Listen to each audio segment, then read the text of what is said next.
Abundancia de todas las cosas, la ley de prosperidad. Dios es el espíritu de infinita abundancia, el poder que dio y está continuamente dando forma tangible a todas las cosas. Quien viva en unidad con este infinito poder será como imán que atraiga hacia sí cualquier cosa que desee. Si uno se mantiene en la idea de pobreza, pobre será.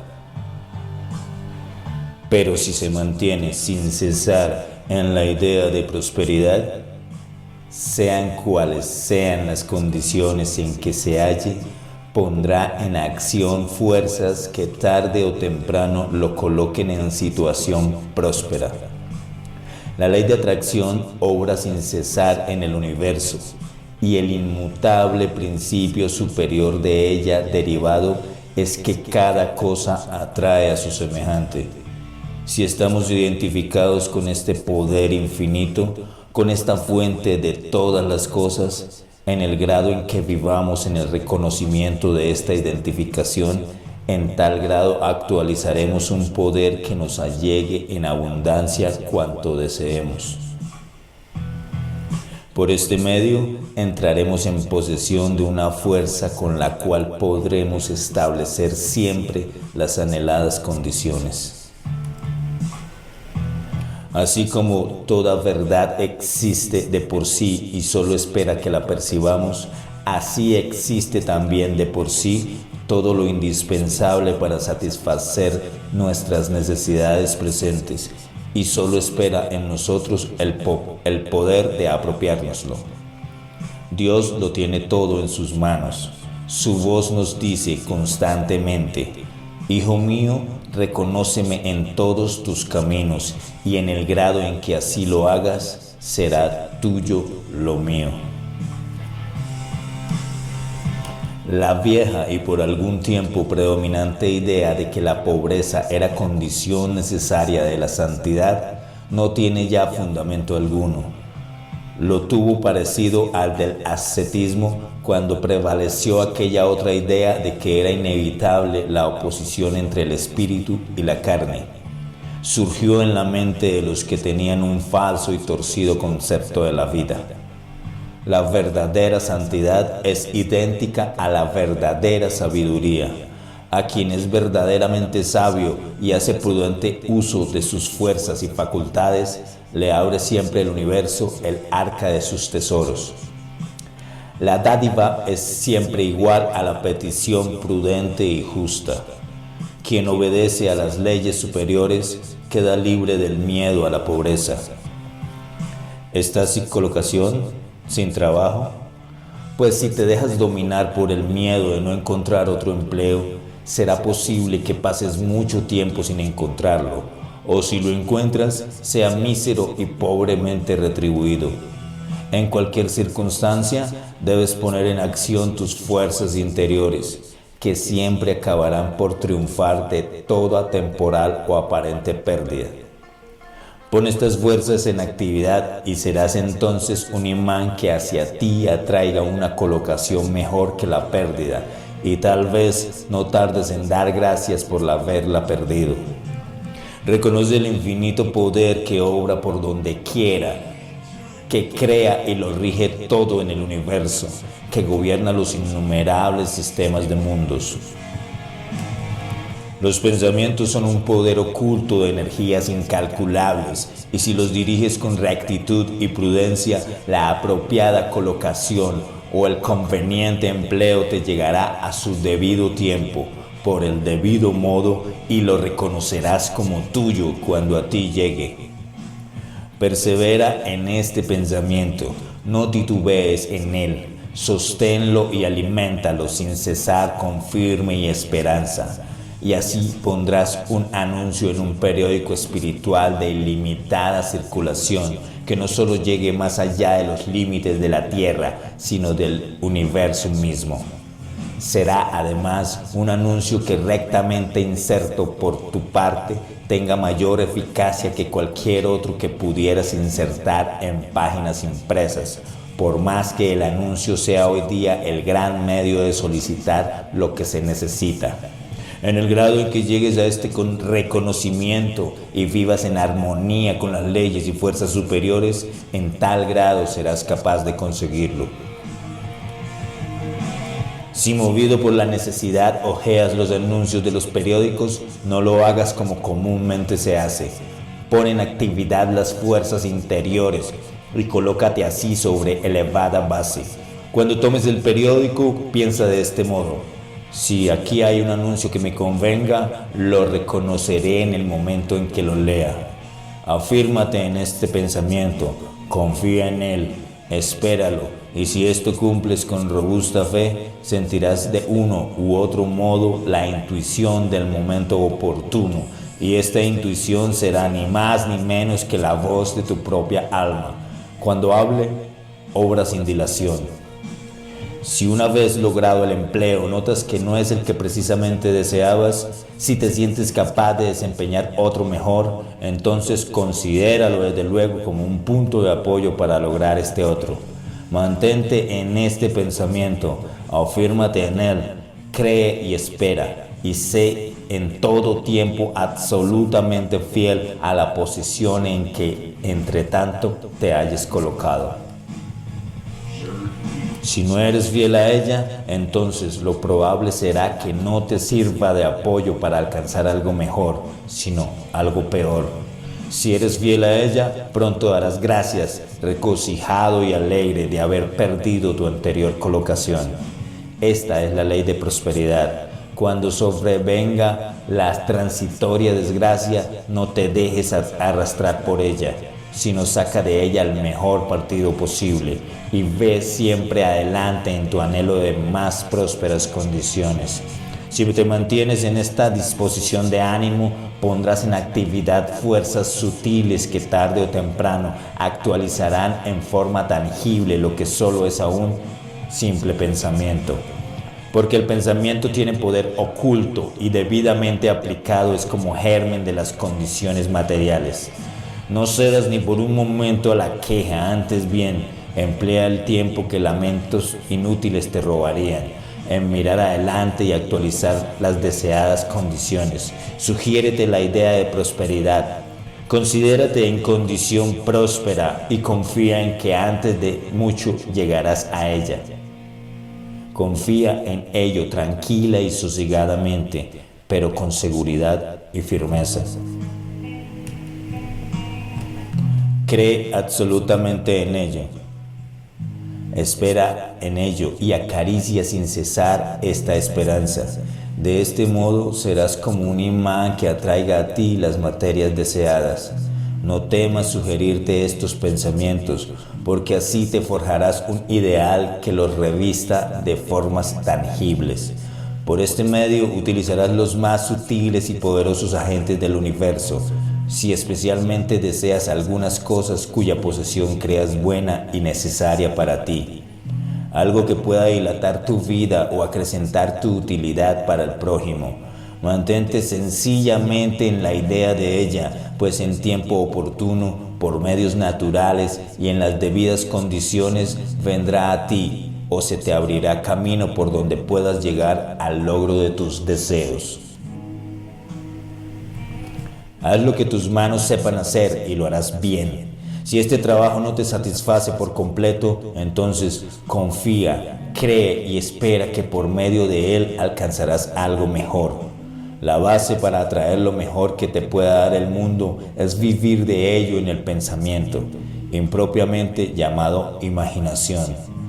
Todo cuanto llamamos imágenes son realidades y fuerzas de elementos invisibles. Vive con el pensamiento en un palacio y gradualmente gravitarán sobre ti las cosas referentes a él. Pero vivir así no es de ninguna manera el deseo lánguido, envidioso y plañidero, sino el de verte en la cima cuando, según el mundo, estés en la cima. Es considerar el plato de estaño en que te veas precisado a comer, cual un tránsito a otro de plata.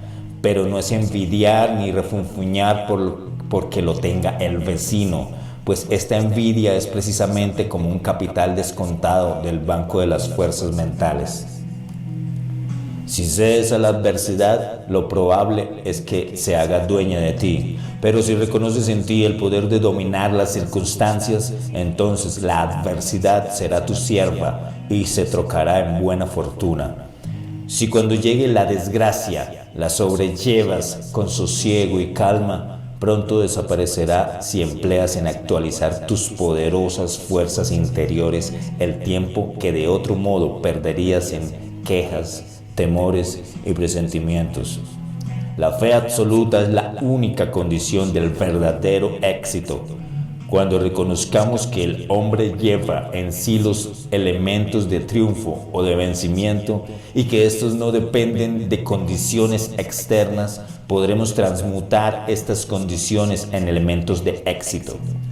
Cuando lleguemos a este superior reconocimiento y pongamos nuestra vida en completa armonía con las leyes superiores, seremos capaces de enfocar y dirigir el desarrollo de las fuerzas internas de modo de que su impulso vuelvan cargadas con lo que les ordenemos que traigan. Seremos entonces más que capaces de atraer el éxito, si no en grandes, en cortas proporciones. Podremos entonces establecer en nosotros un centro tan firme que en vez de correr de aquí para allá en busca de esto o lo otro, podamos estarnos quietos en nuestro interior y atraer las deseadas condiciones. Si nos establecemos en este centro y nos mantenemos firmes en él, veremos cómo parece que las circunstancias vienen por el camino apetecido. La mayoría de la gente solo atiende hoy día a los asuntos que llaman prácticos y de cotidiano provecho. Cuanto más cuidadosamente examinemos las leyes fundadas en las capitales verdaderas que estamos considerando, tanto más veremos que no solo son eminentemente prácticas, sino que en cierto modo son lo único práctico de cuanto en el mundo existe.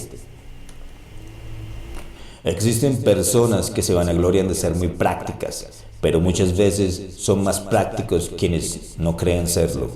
Y por otra parte, quienes se ufanan de ser hombres prácticos lo son muchas veces menos, pues aunque en cierto modo lo sean, son absurdamente especulativos en cuanto a la totalidad de la vida se refiere. ¿Qué provecho, por ejemplo, puede haber para el hombre que, materialmente hablando, es dueño del mundo entero y jamás trató de adueñarse de sí mismo? Multitud de hombres vemos completamente engañados sobre el concepto de la vida real, hombres que no han aprendido ni el ABC de cómo debe vivirse. Son esclavos, abyectos de los bienes temporales, pues aunque se creen dueños de sus riquezas, están completamente dominados por ellas y sus vidas son inútiles para sus semejantes y para el mundo entero. Así es que cuando ya no pueden sostener el cuerpo por medio del que se relacionaron con el mundo material, se quedan pobres, miserablemente pobres, incapaces de llevarse ni la más insignificante partícula de sus riquezas. Se van a la otra vida despojados y desnudos.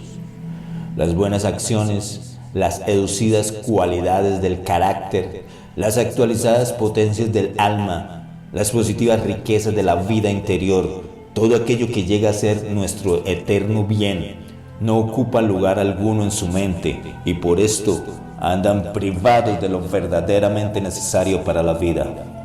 Y aún muchas veces peor que privados, porque no hemos de suponer que una vez adquiridos los hábitos puedan perderse más fácilmente en otra forma de vida distinta de la actual. Quien deja voluntariamente tomar vuelo a determinado vicio, no hemos de suponer que por simple muerte del cuerpo establezca condiciones de perfección. Todo tiene su ley, su causa y su efecto. Se recoge lo que se siembra, no solo en esta vida, sino también en la otra. Quien tiene por único deseo amontonar bienes terrenos, estará también esclavizado por este deseo, aún después de su muerte, pero entonces no tendrá medio de satisfacerlo. Dominado por aquel vicio, será incapaz de poner sus afectos en otra cosa, y el deseo no satisfecho le atormentará doblemente. Y aún su tortura puede acrecentarse al ver que pródigos herederos dilapidan las riquezas con tanto afán por él amontonadas. Legó sus propiedades a otros sin que pueda reconvenirles ni con una palabra por su mal empleo. ¡Qué locura! Pensar que los bienes materiales son nuestros. ¡Qué absurdo! Cercar unas cuantas áreas de la tierra de Dios y decir que son propiedad nuestra. Nada es nuestro hasta el punto de detentarlo. Las cosas que a nuestras manos llegan no llegan para que las poseamos, ni mucho menos para que las atesoremos, sino para que de ellas hagamos prudente y acertado empleo. Somos simples administradores y como a tales se nos exigirá cuenta de los bienes que se nos hayan confiado. La gran ley de las compensaciones que se deja sentir en todo el mundo es admirablemente exacta en sus efectos, aunque a veces no podamos del todo entenderla ni advertirla, siquiera cuando actúa en relación con nosotros mismos. Quien entra en la vida superior ya no desea amontonar riquezas ni demasías de otra especie. En el grado en que aquilate las espirituales, desdeñará las terrenales. Cuando reconozca que de su interior mana la fuente que a su debida hora puede poner en sus manos lo suficiente para proveer a todas las necesidades, no se afanará por más tiempo en atesorar riquezas materiales que absorberían toda su atención y cuidado. Y así pone su pensamiento y emplea el tiempo en las realidades de la vida. Primero halla el reino de Dios y después obra de manera que lo demás se le dé por añadidura. Más difícil es que un rico entre en el reino de los cielos, dijo aquel maestro que sin tener nada lo tuvo todo, que un camello pase por el ojo de una aguja. ¿Quiere esto decir que si un hombre solo piensa en acumular tesoros, de que por su demasía no puede disfrutar, se verá incapaz de hallar aquel maravilloso reino con el que todo va aparejado?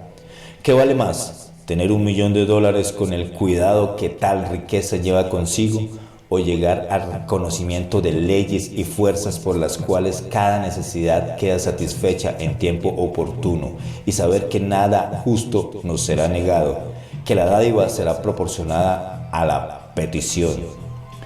Quien entre el reino de este elevado conocimiento no cuidará de llevar consigo las insanas superfluidades que muchos hombres disputan hoy por su más firme apoyo en este mundo, sino que las evitará como se evita cualquier horrible lacería. Cuando reconozcamos las fuerzas superiores, atenderemos más solícitamente a la verdadera vida, en vez de atender al atesoramiento de vanas riquezas que más bien estorban que ayuden. Tal es el fundamento de la verdadera solución, tanto en esta como en todas las fases de la vida. Si las riquezas transponen cierto límite, ya no podemos aprovecharnos de ellas y son impedimento en vez de auxilio, castigo en vez de bendición. Por todas partes hay personas que viven desmedradas y raquíticas y podrían vivir lozanas y dichosas, henchidas de perenne gozo si hubiesen empleado sabiamente la gran parte de su vida malgastada en atesorar. El hombre que atesora durante toda su vida y al morir lega su hacienda para fines expiatorios, yerra en el concepto de la vida. No es mérito en mí dar un par de botas viejas al descalzo, pero suponiendo mérito a la dádiva, si lo es dar un par de botas nuevas a quien va descalzo en el rigor del invierno y se esfuerza en vivir honradamente para sustentar a su familia. Y si al darle las botas le doy también mi cariño, tendré doble dádiva y yo doblada bendición. El más prudente empleo que el rico puede sacar a sus riquezas es acumularlas en su conducta moral, en su carácter, día a día mientras viva. De este modo, su vida irá acrecentándose y enriqueciéndose continuamente. Tiempo llegará en que se dispute por desgracia que un hombre muera y deje tras sí acumuladas riquezas. Muchas veces, muchas personas moran en palacios y son más pobres que quienes carecen de techo donde cobijarse. Hay también una ley superior que priva del verdadero gozo y de sus plenas facultades a quien atesora, pues la avaricia lo coloca en el nivel de la pobreza. Muchos individuos se alejan de lo elevado y óptimo por aferrarse a lo caduco. Si desecharan lo pasado, cederían sitio a cuanto nuevo les llega. La avaricia siempre acarrea pérdidas en una u otra forma. El empleo prudente entraña siempre beneficiosa remuneración. Si el árbol mantuviera en sus ramas las marchitas hojas, ¿brotaría en él nueva vida al fecundo hálito de la primavera? Si el árbol está muerto, no caerán las mustias hojas, pues no echará yemas y rebotes. Pero mientras viva el árbol, es necesario que se despoje de su marchito follaje para ceder sitio a las verdes hojas. Ley del universo es la opulencia. Ley es la abundante satisfacción de toda necesidad, si no hay nada que a ello se oponga. No atesorándolas, sino por el prudente uso de las cosas que nosotros lleguen, tendremos una siempre renovada provisión de ellas, según nuestras verdaderas necesidades. Por este medio, no solo poseeremos los inextinguibles tesoros del infinito Dios, sino que por nuestra mediación llegarán a manos del prójimo. Hasta ahora he tratado de exponer sinceramente las verdaderas dichas, estudiando cada materia según mi propia intención, con propósito de no basarme en ajenas enseñanzas, aunque fuesen de los más inspirados maestros. Mas veamos por un momento estas mismas verdades capitales a la luz de las ideas y enseñanzas de quienes el mundo tuvo por insignes pensadores. Según recordará el lector, la cifra y esencia del pensamiento expuesto en estas páginas es la base fundamental de la humana vida, o sea, el consciente y vital reconocimiento de nuestra unidad con Dios, de modo que nos abramos completamente a su divino flujo. Nuestros padres, según la carne, son los agentes que nos dan el cuerpo, nuestra morada en la tierra. Pero la vida real fluye de la infinita fuente de vida, de Dios nuestro Padre. Muchos seres son esclavos de lo que llamamos lazos de parentesco. No obstante, bueno es recordar que nuestros verdaderos parientes no son precisamente los que llevan nuestra sangre, sino los más próximos a nosotros en mente, alma y espíritu. Pueden ser nuestros parientes más próximos quienes vivan en el confín del globo, personas a quienes tal vez no veamos jamás, pero hacia quienes que, atraídos en esta o en otra vida, porque siempre actúa y jamás falla la ley de atracción. Cuando el Maestro nos dijo, no llaméis a nadie Padre sobre la tierra, porque uno es vuestro Padre que está en el cielo, fundamentó el verdadero concepto de la paternidad de Dios, porque si Dios es Padre de todos, en la paternidad divina tendremos el fundamento de la fraternidad humana, pero todavía hay hasta cierto punto un concepto más alto, la unidad del hombre con Dios, de que deriva la unidad del género humano. Cuando de esto nos convenzamos, veremos claramente cómo en el grado en que nos unamos con la infinita vida y en cada paso que demos hacia Dios, ayudaremos al linaje humano en esta obra y le haremos capaz de acercarse a Dios.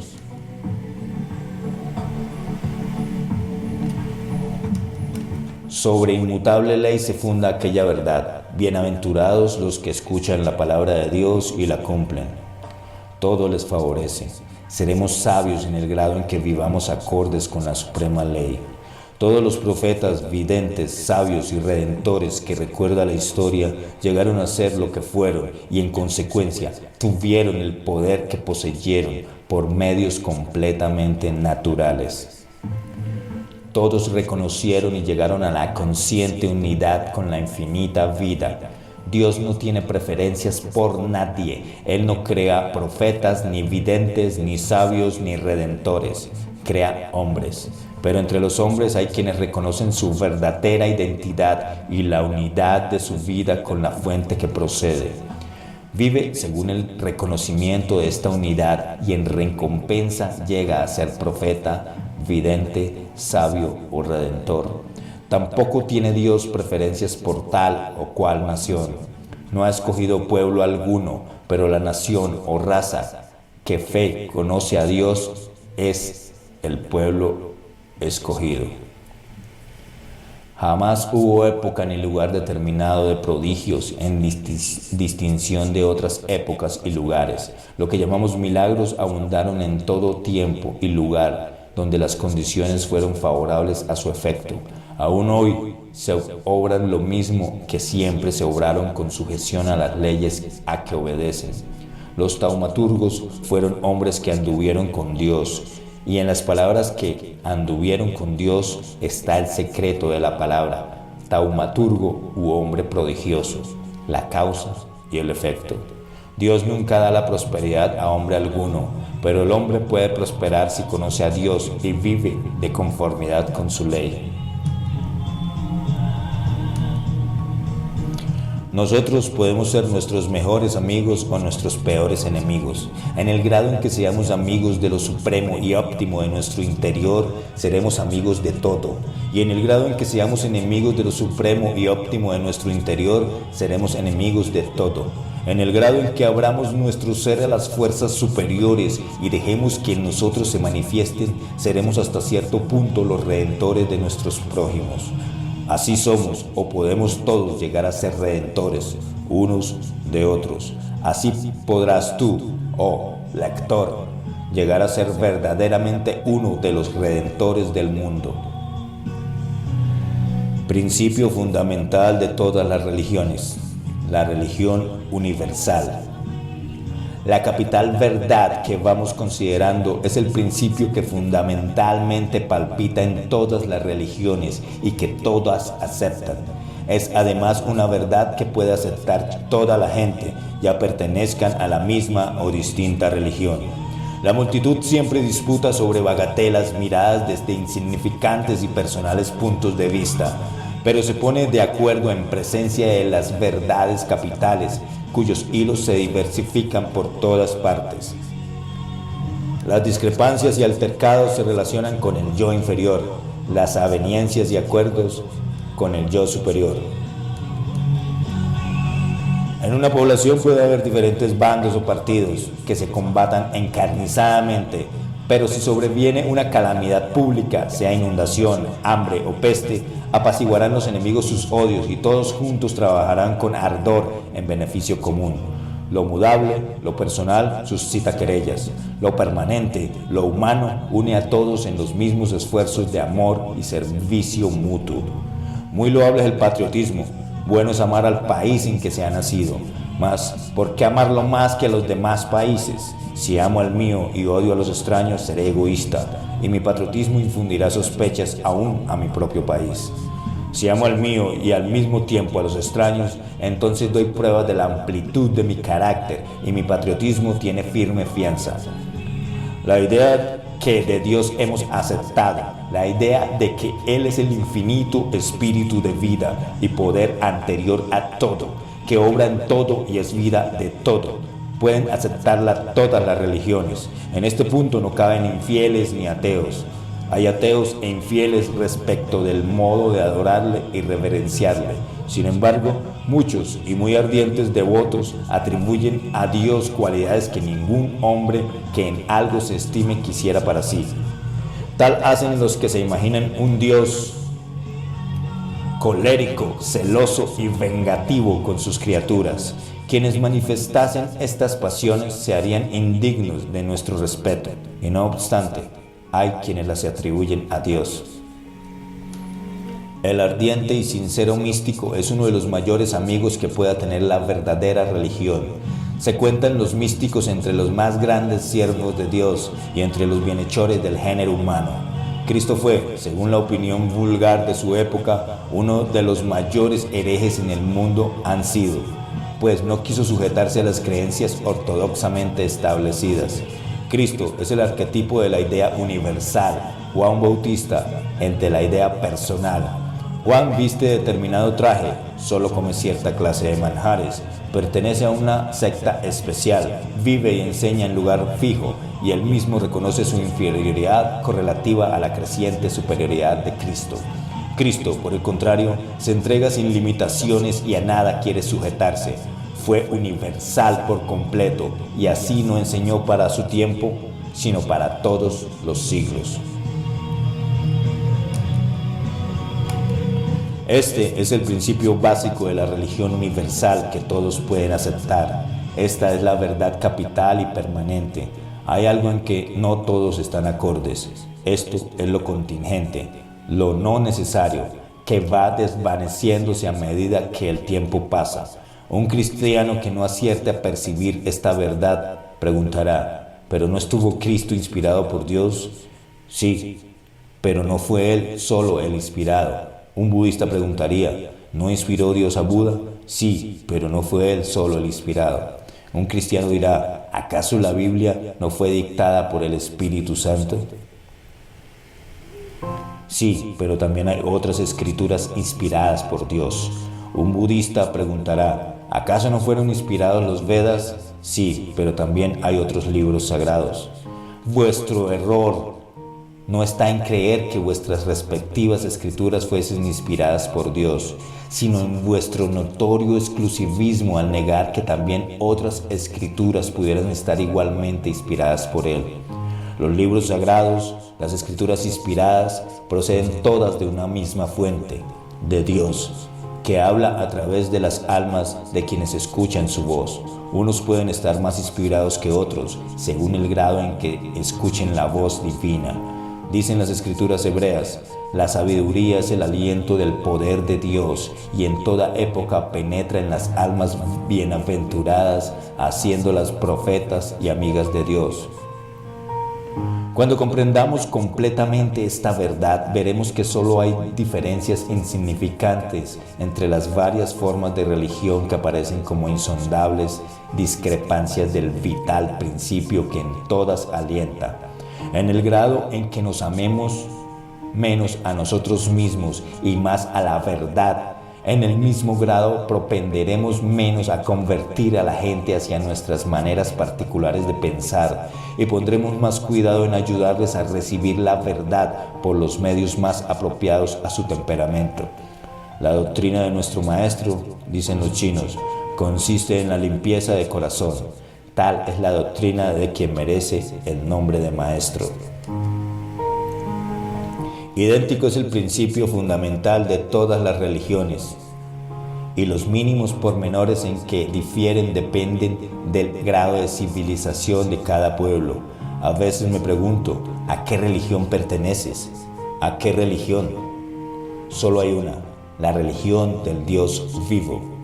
Desde el momento en que perdemos de vista esta capital verdad, nos apartamos del vivificante espíritu de la verdadera religión y nos ligamos a la forma. En el grado en que esto hagamos, erigiremos en torno nuestro barreras que nos impidan recibir la verdad universal, pues nada hay que el nombre de verdad merezca, sino es universal.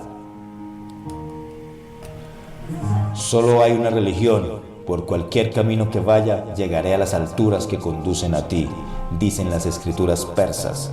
Ancho es el manto de Dios y hermosos los colores de que lo adornó. El hombre puro respeta todas las formas de fe, dicen los budistas.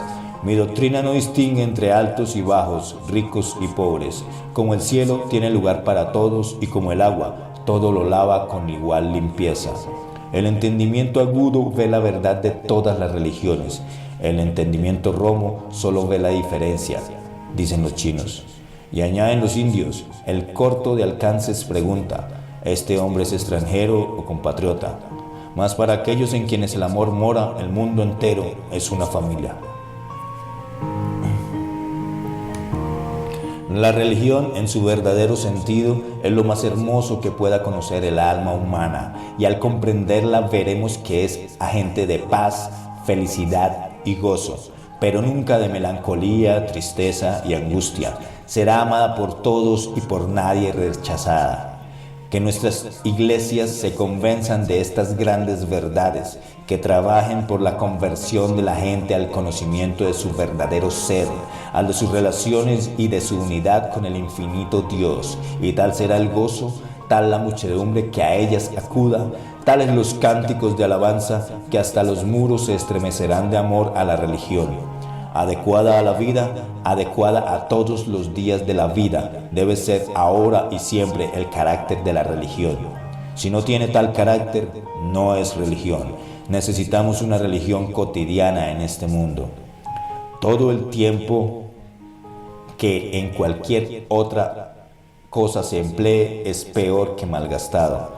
La vida eterna lo será si procuramos mantenernos a cada momento en la misma disposición de ánimo que en el anterior.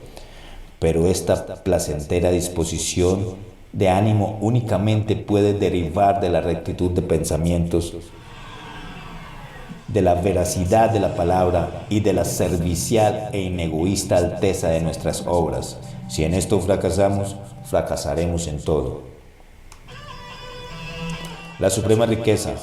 Oigo preguntar, ¿qué sabemos en concreto respecto al modo de reconocer la verdadera riqueza? Los hechos sobre los que se funda este conocimiento son realmente los más hermosos y verdaderos. Pero, ¿cómo podremos actualizar en nosotros mismos tan admirables resultados? El procedimiento será fácil, con tal que nosotros mismos no opongamos la dificultad. Lo principal es que abráis vuestra mente y vuestro corazón al divino flujo que solo espera ver las puertas de par en par. Como para el riego de los campos mana el agua en cuanto tiene abierta la salida del depósito. El agua, por virtud de su misma naturaleza, baja a regar el valle con solo abrírsele la compuerta. Asimismo, respecto de nuestra unidad con Dios, solo debe decirse, conforme hemos visto, únete con Él. Lo necesario es que abras vuestra mente y vuestro corazón a fin de que tomen las debidas disposiciones receptivas, fortalecidas luego por ardentísimo y sincero anhelo.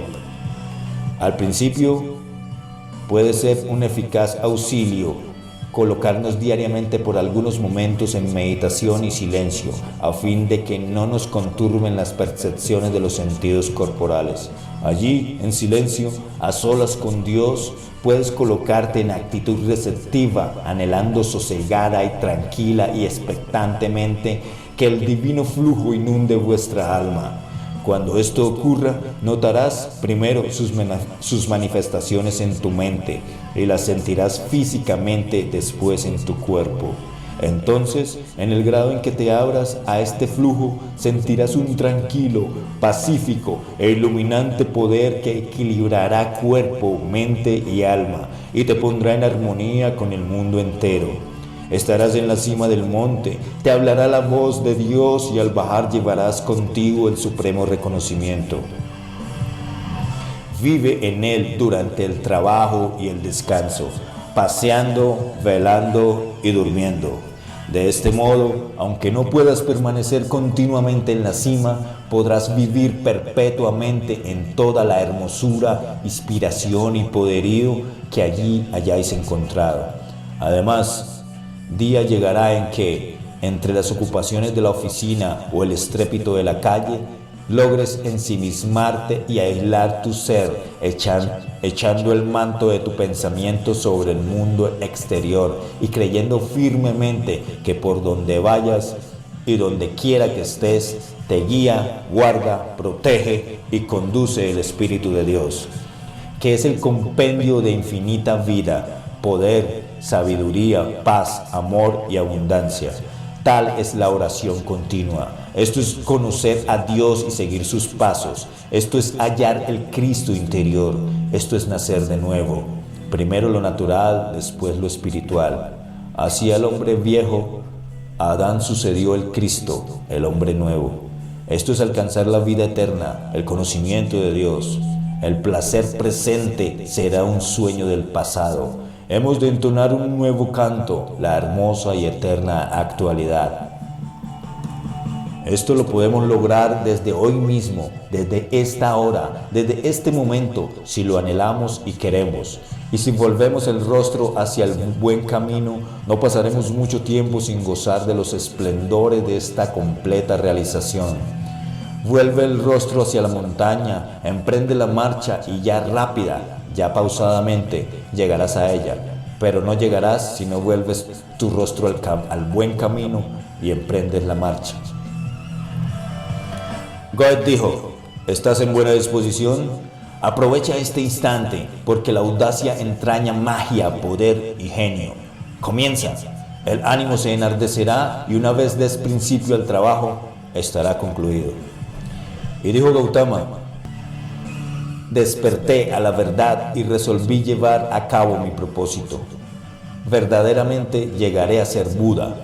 Esto le llevó a la vida del iluminado y le enseñó que ahora y siempre está en la intrínseca posibilidad de todos alcanzar aquella misma realización.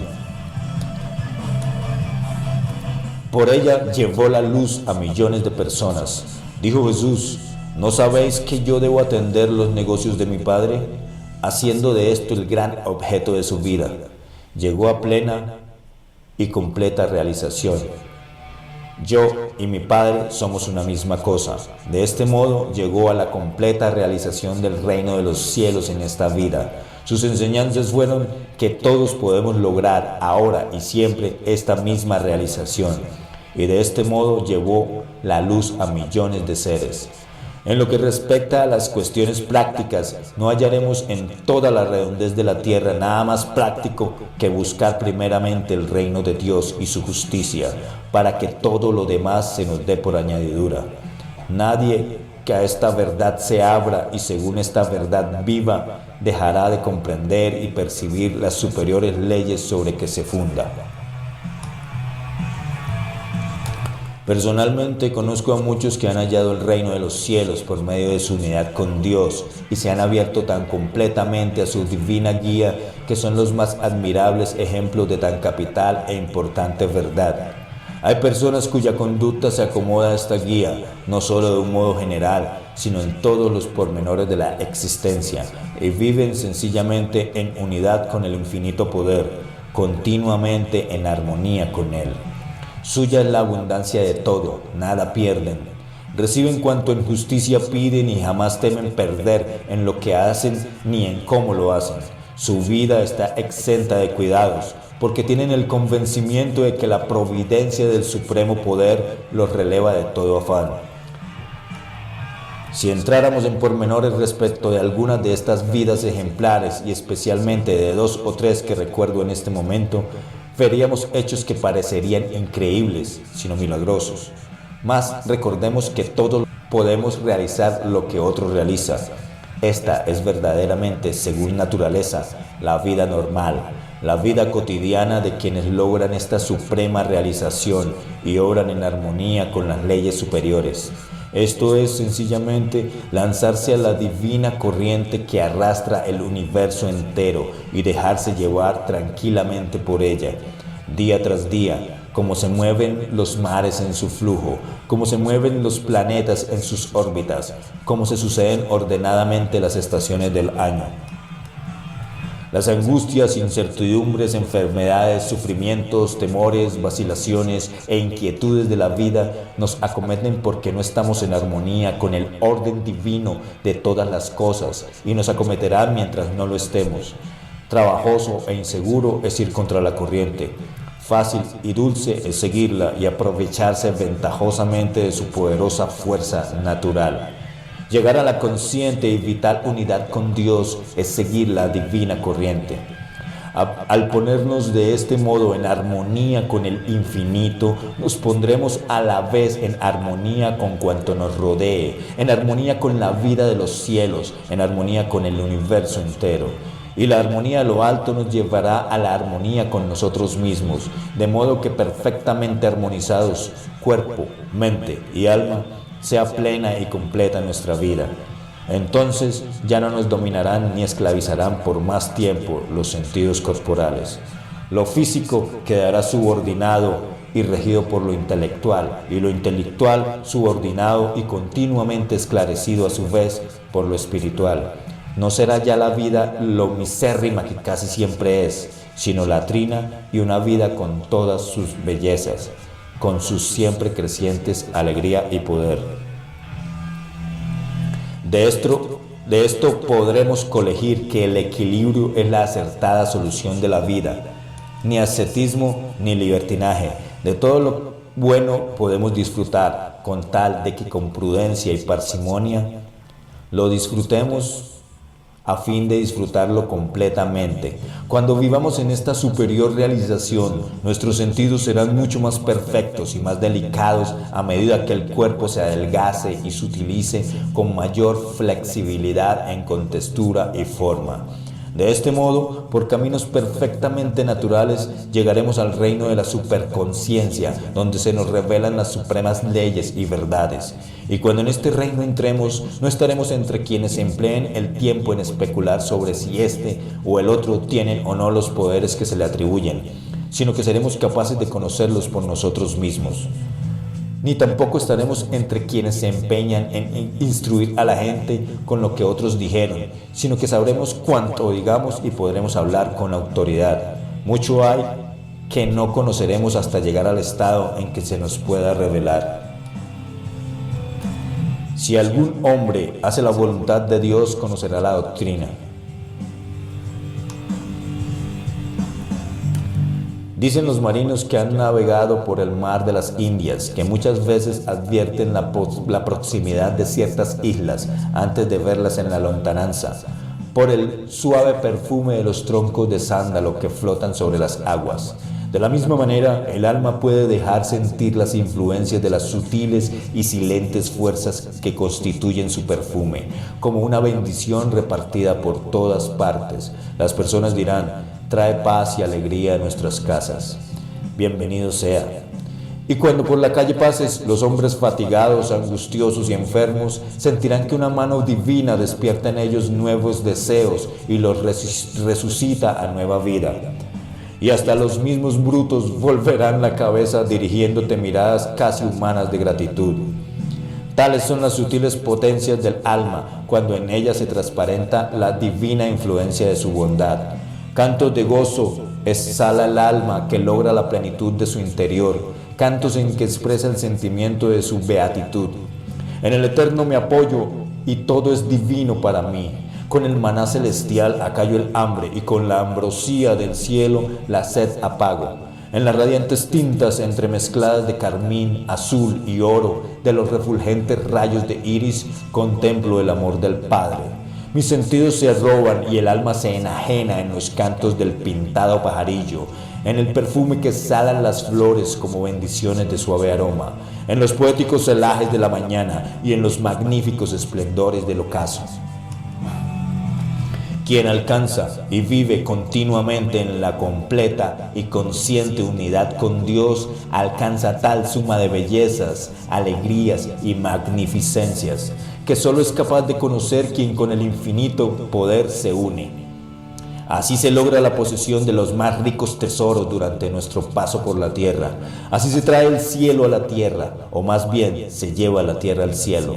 Así se transmuta la debilidad e impotencia en fortaleza y vigor, la tristeza y angustia en alegría y sosiego, los temores e incertidumbres en esperanza y fe, los anhelos en realidades. Así se alcanza la plenitud de paz, poder y abundancia. Esto es estar en armonía con el infinito.